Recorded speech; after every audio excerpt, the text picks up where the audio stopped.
This is ultra pure Hawaii water, which is sourced from a virgin rainforest that naturally filters down for 25 years to collect in the Halawa Aquifer. This bottled water costs 39 cents. Let's test the pH and TDS levels. Let's pour some water in.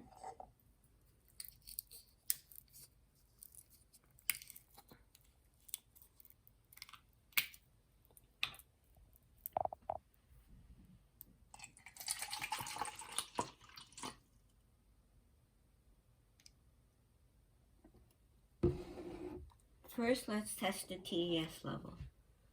Turn on the TDS tester, make sure it says 0, and put it in.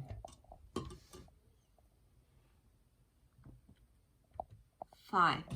That is microfiltered water.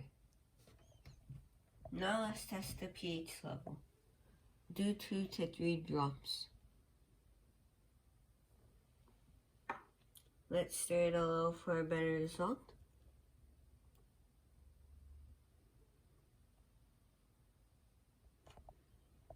I give this a 4. This is acidic.